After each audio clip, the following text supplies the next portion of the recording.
When Married with Children first hit American television in 1987, it didn't just make people laugh, it made them uncomfortable. Critics called it crude, offensive, and vulgar. But behind all the jokes and chaos was a truth that only the man who played Al Bundy truly understood. For years, Ed O'Neill stayed quiet about what really happened behind the studio walls, about the rivalries, the hidden pain, and the one decision that changed everything. Now, decades later, he's finally breaking the silence on the story that fans never figured out: the birth of a rebellion. When Married with Children first appeared on American television in 1987, no one, not even the people who made it, believed it would last.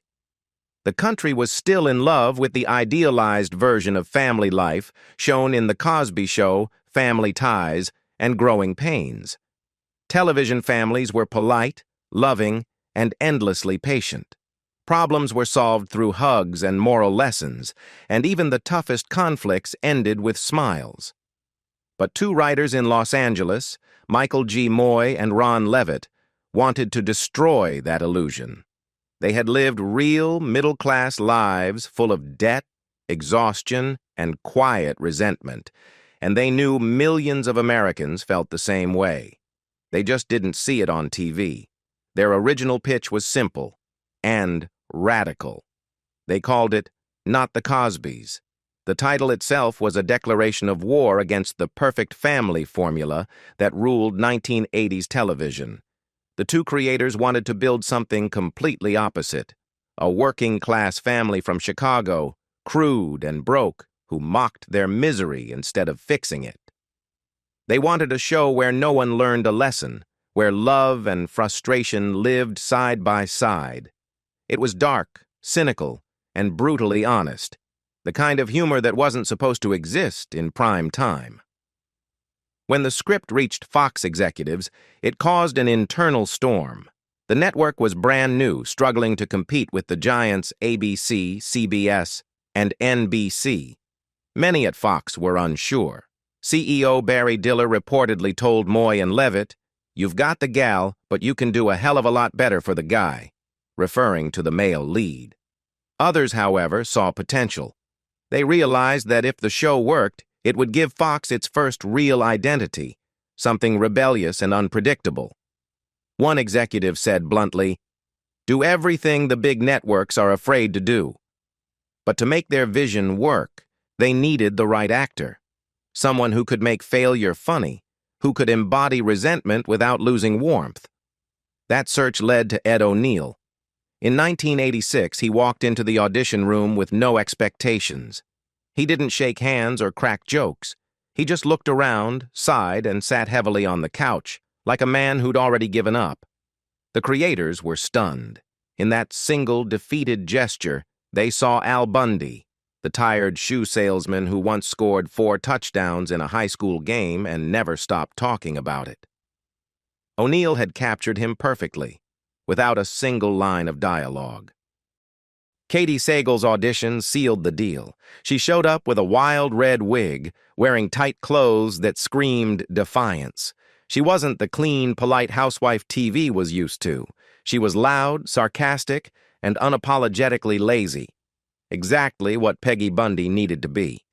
Christina Applegate and David Faustino completed the family, and suddenly, Married with Children had its beating heart. 4 flawed, hilarious people bound by disappointment and loyalty. When the pilot was screened, the Fox boardroom went silent. Some executives were horrified, others couldn't stop laughing. It was mean, dirty, and uncomfortable, but it was new. Within weeks, the show was green-lit. What began as Not the Cosbys was renamed Married with Children, and with that, television's most dysfunctional family was born. It wasn't meant to be perfect. It was meant to be true. And for Ed O'Neill, that truth would become both his greatest triumph and his quietest burden. The chaos behind the laughter. What made Married with Children unforgettable wasn't just its humor. It was the raw energy between its cast. On screen, the Bundy family insulted each other with machine gun precision, but off-screen, The tension sometimes felt just as real. Ed O'Neill later admitted that the set was a place where sarcasm was a way of life. Everyone was witty, quick, and ruthless. That sharpness gave the show its power, but it also made the environment emotionally exhausting. For Christina Applegate, who joined the cast at just 15 years old, the experience was both thrilling and painful. She was surrounded by adults who'd already built their careers, while she was still a teenager trying to find herself. Years later, she revealed on her Measy podcast that she often overheard cast and crew members gossiping about her. "I could hear them talking about me through the stage monitors," she said. "I was right there, just out of sight, listening to people say things about my looks, my body, my acting. It was brutal." What she didn't say then, but admitted decades later, was that those years left her with a deep sense of insecurity. Katie Sagal, who played Peggy Bundy, echoed that memory. She described the cast dynamic as both hilarious and vicious. In her words, "If you turned your back, someone was probably making fun of you." The sarcasm that made audiences laugh often crossed into personal territory. Yet, despite the bruises, the cast understood that this raw, chaotic energy was part of what made the show authentic. They weren't pretending to be a perfect family. They were living a version of the dysfunction they performed every week. Even Ed O'Neill, who carried the show as Al Bundy, wasn't immune to the stress. In interviews, he admitted the physical and emotional toll the show took on him. "I did a lot of stunts, falling, wrestling, fighting," he said. "After years of that, my back was shot." But the physical pain wasn't the hardest part. It was the way people dismissed his work. Hollywood critics considered Married with Children lowbrow comedy, too crude to respect. O'Neill, who had trained in theater and once dreamed of Shakespearean roles, struggled with that label. "We were successful," he said, "but it wasn't respected." The show's cynical humor reflected the exhaustion of its own creators and stars. Everyone on set, from the writers to the actors, was under pressure to keep the jokes sharp without crossing the line that might get them canceled. That tension created an atmosphere where emotions ran high and tempers sometimes flared. Still, when the cameras rolled, something magical happened. All that frustration turned into laughter. But behind those laughs were stories of real pain. In 1991, tragedy struck when Katie Sagal, who was pregnant at the time, lost her baby at 7 months. The writers had already written her pregnancy into the storyline, turning Peggy Bundy's condition into a running gag.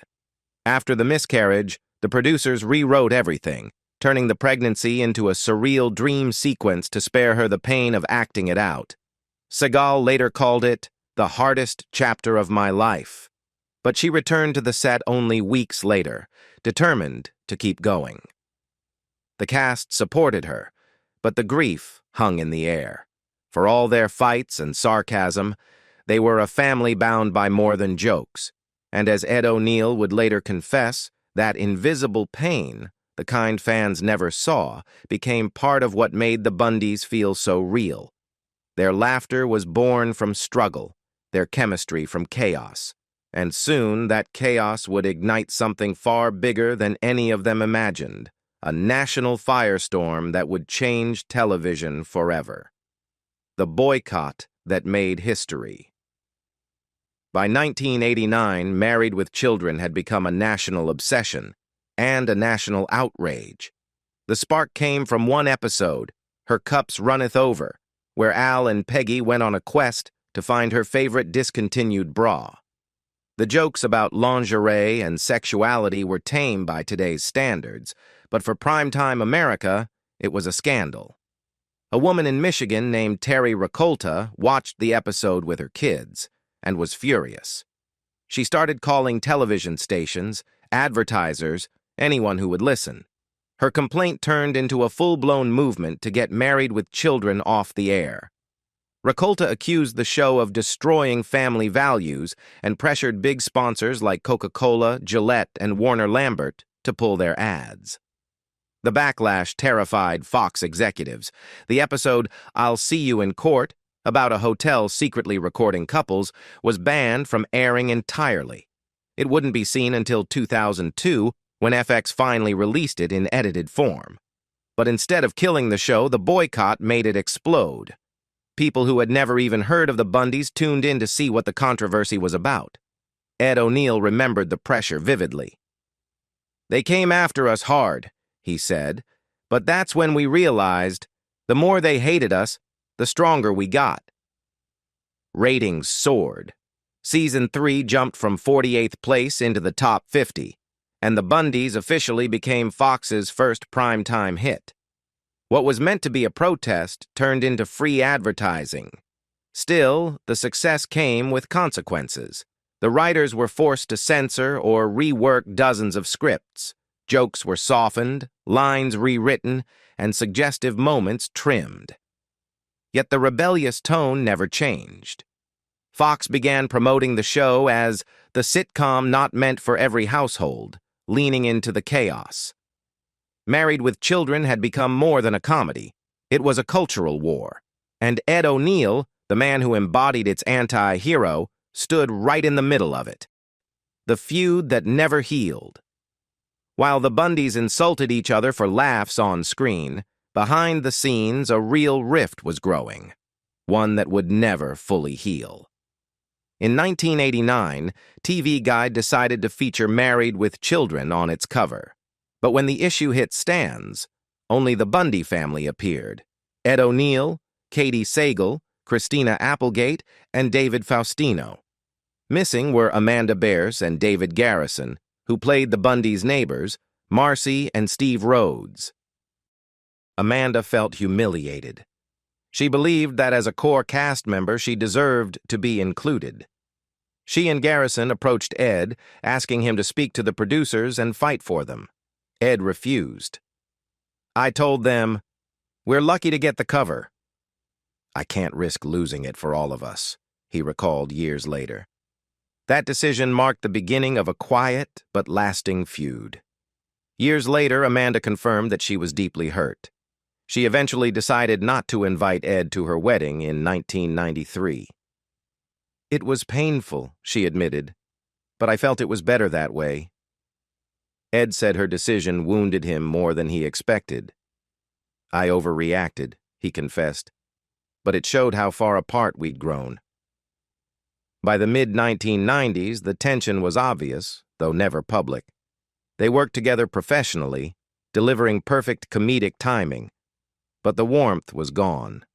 In interviews, Ed later said he regretted not handling it better. "I should have just pretended to try," he said with a sigh. It was one of the few things he openly apologized for in his career. The incident reflected a deeper truth about Married with Children. The show's humor about dysfunction wasn't just written, it was lived. The cast, like the Bundys themselves, fought, hurt, and somehow kept showing up for each other. The family that mocked everything also mirrored the pain of being human, proud, flawed, and fragile all at once. The day the laughter died. In 1997, after 11 chaotic, controversial, unforgettable seasons, Married with Children came to an end. But no one told the cast. There was no press release, no farewell episode, no official goodbye. Ed O'Neill found out from strangers. He was staying at a small bed and breakfast in Ohio when a young couple on their honeymoon approached him. "Oh my God," the groom said, "it's Al Bundy." Ed smiled and congratulated them on their marriage. Then the bride added softly, "We're so sorry about your show." Confused, Ed asked what she meant. The groom looked stunned. "You don't know? It's on the radio. The show's been canceled." Ed later said he just laughed, poured himself a glass of champagne, and thought, "Well, that's show business." But deep down, it hurt. "We never got a goodbye," he said. "Not a phone call, not a meeting, not even a parting gift." Christina Applegate said she found out through a friend of a friend. "No one told us," she said. "It was just over." After 11 years, 259 episodes, and a cultural revolution. The end came with silence. The cast went their separate ways. Ed to Modern Family, Katie to Sons of Anarchy, Christina to Dead to Me. But the way it ended left a scar. I thought at least we'd get a moment, Ed reflected. We gave them everything. But maybe that's just how the Bundys were supposed to go out, quietly, without closure. Even after its cancellation, Married with Children refused to fade. It continued to air in syndication, earning cult status around the world. In 2022, an animated reboot was announced with the original cast set to return, but by 2025, it was canceled before production began. For Ed, it was another reminder that even legends don't always get a second act. What Ed finally admitted. In 2024, Ed O'Neill sat down on Jesse Tyler Ferguson's podcast, Dinners on Me, and finally spoke about what fans had missed all along. He said the reason Married with Children resonated wasn't just because it was funny, it was because it told the truth. It was about failure, he said quietly. People don't like to see themselves fail, but they recognize it. That's why they laughed. For over 3 decades, fans saw Al Bundy as a caricature, the bitter shoe salesman with a hand down his pants. But to Ed, he was every man who once dreamed of greatness and woke up in disappointment. That's what people never figured out.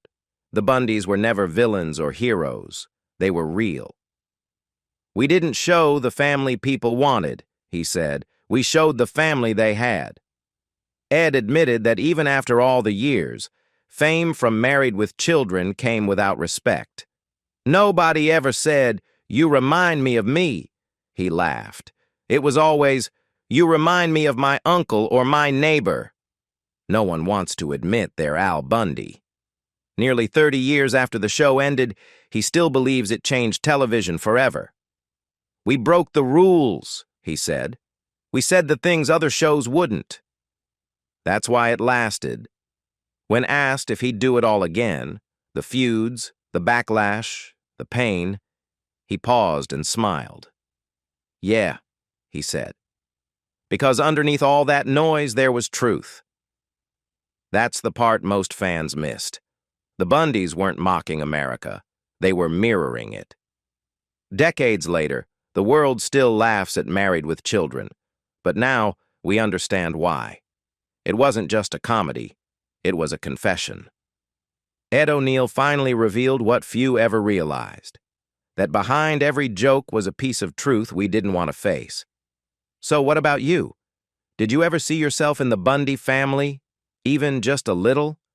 Let us know in the comments below. And don't forget to like, subscribe, and stay tuned for more untold Hollywood stories that shaped generations.